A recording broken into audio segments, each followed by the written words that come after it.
ইলিশ এমন একটা মাছ যেটা যেমনভাবেই রান্না করা হোক না কেন খেতে কিন্তু সবসময় অসাধারণ লাগে। ইলিশ ভাপা বা সর্ষে ইলিশ আপনারা তো বহুবার খেয়েছেন। আজকে নিয়ে হাজির হয়েছি ইলিশের একদম অন্য রকমের রাজকীয় স্বাদের একটা রেসিপি, নারকেল পোস্ত ইলিশ। গরম গরম ভাতের সঙ্গে এই নারকেল পোস্ত ইলিশ খেতে লাগে একদম অমৃত সমান। একবার খাওয়ার পর মুখের স্বাদটা পুরোটাই বদলে যায়। যারা সর্ষের কড়া ঝাঁঝ খেতে পারেন না বা পছন্দ করেন না, তাদের জন্য আজকের ইলিশের এই রেসিপিটা কিন্তু একদম পারফেক্ট একটা রেসিপি। চলুন বন্ধুরা, এবার তাহলে দেখে নেওয়া যাক কোনো রকম ঝামেলা ছাড়া সহজে এবং খুব কম মশলা এই নারকেল পোস্ত ইলিশ কিভাবে তৈরি করতে হয়। প্রথমে কড়াতে সর্ষের তেল দিয়ে দিচ্ছি 3 টেবিল চামচ। এখানে মাছগুলোতে আগের থেকে নুন আর হলুদটা মাখিয়ে নিয়েছিলাম। এবার তেলটা গরম হয়ে যাওয়ার পর একে একে মাছগুলো আমি কড়াতে দিয়ে দিচ্ছি। এখন মাছগুলোকে মিডিয়াম হিটে হালকা করে ভেজে নেব। মাছের এক পিঠটা ভাজা হয়ে গেছে, সেই জন্য এগুলোকে উল্টে দিচ্ছি। বন্ধুরা দেখুন, এখানে মাছগুলো ভাজা হয়ে গেছে, সেই জন্য এবার কড়া থেকে এগুলো একটা একটা করে তুলে নিচ্ছি। এখন কড়াতে যে অবশিষ্ট তেলটা আছে তাতে দিয়ে দিচ্ছি হাফ চা চামচ কালো জিরে আর দুটো কাঁচা লঙ্কা। ফোড়নটাকে কিছুক্ষণের জন্য নাড়াচাড়া করে নিচ্ছি। এবার এতে দিয়ে দিচ্ছি 1 চা চামচ কাশ্মীরি মির্চ পাউডার। এই কাশ্মীরি মির্চ পাউডারটাকে কয়েক সেকেন্ডসের জন্য একটুখানি নাড়াচাড়া করে নিচ্ছি। এখানে একটা মশলার পেস্ট তৈরি করে নেব, সেই জন্য 2 টেবিল চামচ ভর্তি করে পোস্ত গ্রাইন্ডিং জারটার মধ্যে দিয়ে দিচ্ছি। 1 টেবিল চামচ কালো সর্ষে। এখানে সর্ষেটা কিন্তু পোস্ত থেকে কম নিতে হবে। এবার সর্ষে আর পোস্তটাকে একটুখানি গ্রাইন্ড করে নেব জল ছাড়া। দেখুন, এখানে পোস্ত এবং সর্ষেটাকে আমি গ্রাইন্ড করে নিয়েছি। এবার এর মধ্যে দিয়ে দিচ্ছি কিছুটা নারকেল কুচি, এই 2 টেবিল চামচের মতো। এবার এতে জল দিয়ে দিচ্ছি 2 টেবিল চামচ, যাতে করে মসৃণ একটা পেস্ট তৈরি করে নিতে পারি। আর দেখুন, এখানে পেস্টটা তৈরি হয়ে গেছে। এবার এটাকে একটা বাটিতে ঢেলে নেব। পেস্ট করে নেওয়া মশলাটা বাটিতে নিয়ে নিয়েছি। এবার এর মধ্যে দিয়ে দিচ্ছি হাফ চা চামচ আদা বাটা ও 1 টেবিল চামচ কাঁচা লঙ্কা বাটা। এরপর এখানে দিয়ে দিচ্ছি হাফ চা চামচ হলুদ গুঁড়ো। Now time to mix it mix. বন্ধুরা এখানে একটা কথা বলি, ইলিশ মাছের ক্ষেত্রে খুব বেশি তেল মশলা ব্যবহার করলে তার স্বাদ এবং গন্ধ দুটোই নষ্ট হয়ে যায়। আর সেই জন্য এখানে আমি আদা বাটাটা কিন্তু হাফ চামচ দিয়েছি। আপনারা যখন আদা বাটাটা দেবেন খুব সামান্য পরিমাণে দেবেন। যাই হোক, এখানে মশলার পেস্টটা তৈরি হয়ে গেছে। এবার এটাকে তেলের মধ্যে দিয়ে দিচ্ছি।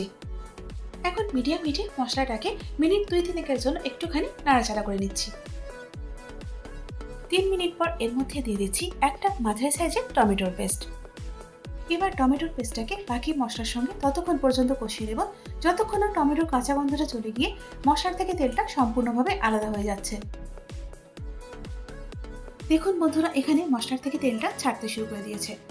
যেহেতু নারকেল পোস্ত তৈরি, সেই জন্য ঠিক এই সময় এর মধ্যে দিয়ে দিচ্ছি 1 কাপ নারকেলের দুধ। এই সময় গ্যাসের ফ্লেমটা লোতে রেখে সমস্ত কিছু খুব ভালো করে একবার মিশিয়ে নিচ্ছি। সবকিছু ভালো করে মিশিয়ে নেওয়ার পর এখন নুনটা দিয়ে দিচ্ছি স্বাদ মতো। আবারও একবার নাড়াচাড়া করে নিচ্ছি, যাতে নুনটা গ্রেভির সঙ্গে ভালো করে মিশে যায়। যদি আপনারা ইউটিউব থেকে আমার ভিডিওটা দেখে থাকেন তাহলে চ্যানেলটাকে সাবস্ক্রাইব করে আমার সাথে থাকবেন। আর যদি ফেসবুক থেকে দেখেন তাহলে পেজটাকে ফলো করে নিয়ে পাশে থাকবেন, যাতে করে আমার নতুন ভিডিও আপলোড হওয়া মাত্রই আপডেটটা আপনার কাছে পৌঁছে যায়। দেখুন বন্ধুরা, এখানে গ্রেভিটা ফুটতে শুরু করে দিয়েছে। ঠিক এই সময় এর মধ্যে ভেজে রাখা মাছগুলো দিয়ে দিচ্ছি। এখন মাছগুলো গ্রেভির সঙ্গে একটু মিশিয়ে নিচ্ছি। হিটটা তো লোতেই আছে, চাপা দিয়ে এখন 5 মিনিটের জন্য রান্না করে নেব। মিনিট 5 পর এখন ঢাকাটা খুলে নিলাম। এবার মাছগুলোকে একটুখানি নাড়াচাড়া করে নিয়ে ধীরে ধীরে উল্টে দিচ্ছি। বন্ধুরা, যেহেতু ইলিশ খুব নরম মাছ, সেই জন্য সেদ্ধ হওয়ার পর কিন্তু খুব হালকা হাতে এগুলোকে নাড়াচাড়া করতে হবে, তা না হলে কিন্তু ভেঙে যাবে। বন্ধুরা অন্তত একবার হলেও এভাবে ইলিশটা ট্রাই করে দেখুন, কথা দিচ্ছি নিরাশ হবেন না। খেতে লাগে জাস্ট ফাটাফাটি। আবারও 5 মিনিটের জন্য চাপা দিয়ে দিলাম। 5 মিনিট পর এখন ঢাকাটা খুলে নিয়ে এর মধ্যে দিয়ে দিচ্ছি 1 টেবিল চামচ সর্ষের তেল। হালকা হাতে সর্ষের তেলটা গ্রেভির সঙ্গে মিশিয়ে নিচ্ছি। এখন গ্যাসের ফ্লেমটা অফ করে দিয়ে চাপা দিয়ে 5 মিনিট স্ট্যান্ডিং টাইমে রাখবো, তারপর পরিবেশন করব। ব্যাস, তাহলে তৈরি হয়ে গেল আমাদের গরম গরম জিভে জল আনা রাজকীয় স্বাদের এই নারকেল পোস্ত ইলিশ। গ্রেভিটা দেখে আপনারা নিশ্চয়ই বুঝতে পারছেন যে এটা খেতে কতটা লোভনীয় হয়েছে। বাঙালি ইমোশন আর ইলিশ, এই দুয়ের যুগলবন্দি কিন্তু কখনোই মিস করা যাবে না। তাহলে বন্ধুরা, এই রবিবার বাড়িতে কে কে তৈরি করছেন, আর তৈরি করার পর বাড়ির সকলে খেয়ে কি বললো আমাকে কমেন্টস করে জানাতে কিন্তু একদম ভুলবেন না। যদি আজকের এই নারকেল পোস্ত ইলিশের রেসিপিটা আপনাদের ভালো লেগে থাকে তাহলে অবশ্যই কিন্তু একটা লাইক করে দিন, আর তারই সাথে বন্ধু বান্ধব এবং আত্মীয় পরিজনের মধ্যেও শেয়ার করে দিন। এইরকমই নিত্য নতুন সহজ এবং সুন্দর ও ঘরোয়া রেসিপি নিয়ে ফিরে আসছি পরে অন্য কোনো ভিডিওতে। এতক্ষণ আমার সঙ্গে থাকার জন্য অনেক ধন্যবাদ।